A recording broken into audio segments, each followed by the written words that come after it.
बिस्मिल्लाहिर्रहमानिर्रहीम अस्सलाम वालेकुम। अब ये वीडियो ना माँओं के नाम है। वो माएँ जो न्यूली माएँ बनी हैं और वो माएँ जिनके अंदर कुछ ऐसी आदतें होती हैं जो उन्हें बिल्कुल छोड़ देनी चाहिए अगर वो इनमें से एक भी आदत रखती हैं।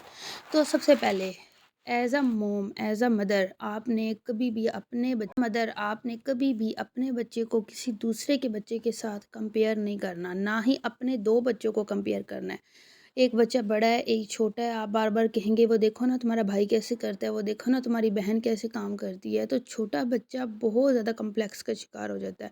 हर बच्चे की अपनी नेचर है, हर बच्चे की अपनी आदतें हैं, हर बच्चे का अपना माइंड है। तो ना अपने बच्चों के साथ कंपेयर करना है और ना ही किसी और के बच्चों के साथ। देखो ना तुम्हारे चाचू के बेटे ने इतने नंबर लिए, वो फलानी ने इतने नंबर लिए, तो ये काम नहीं करना आपने बिल्कुल भी। नंबर 2 पे आपने कभी भी अपने बच्चे की पर्सनल प्रॉब्लम्स को ससुराल में, मायके में आपने शेयर नहीं करना। उसकी वजह ये है कि सँभालना तो आखिरकार आपने खुद ही है ना अपने बच्चे को। आप उसके लिए रातों को जागें, आप उसके बीमार हो तो उसको उसकी देखभाल में माएँ खुद बीमार हो जाती हैं। तो आपने ये जो अपनी थकावट है या जो कोशिश आप अपने बच्चे के लिए करती हैं, आपने किसी से शेयर नहीं करनी।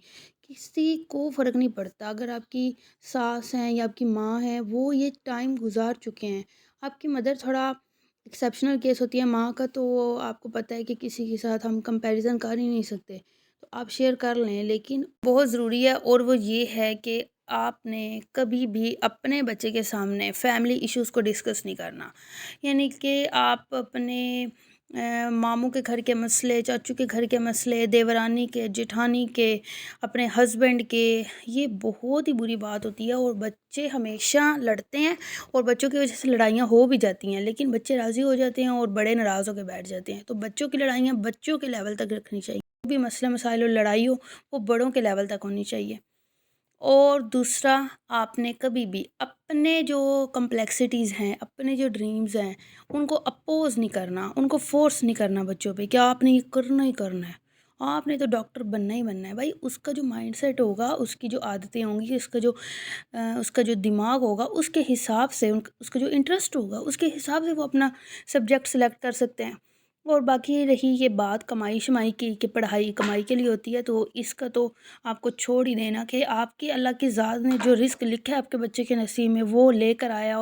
और एक लास्ट पॉइंट मैं आपसे डिस्कस करना चाहती हूँ कि आपने कभी भी अपने बच्चे की बुराई नहीं करनी।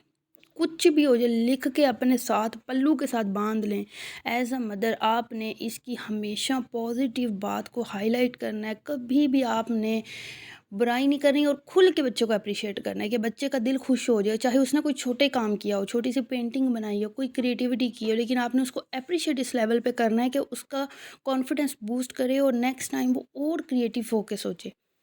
और किसी रिश्तेदार के सामने, किसी के सामने उसका कोई नेगेटिव पॉइंट आपने नहीं रखना, चाहे हज़ार बुराइयाँ हों। कुछ माँओं की ज़्यादातर की आदत होती है, माएँ तारीफ़ ही करती हैं बच्चों की, पर्दे डालती हैं। लेकिन कुछ माँओं की आदत होती है कि वो थोड़ा-सा ना तंज़ कर देती हैं या क्रिटिसाइज़ कर देती हैं या फिर टॉन्ट कर देती हैं किसी रिलेटिव के सामने, किसी और के सामने। तो थोड़ी-सी इस चीज़ को आपने थोड़ा-सा नहीं, मुकम्मल तौर पे कवर करना है कि ये काम तो करना ही नहीं। हमेशा अपने बच्चे की पॉज़िटिव बात को हाइलाइट करना है। उम्मीद है वीडियो अच्छी लगी होगी। अपना ख़्याल रखें। अल्लाह हाफ़िज़।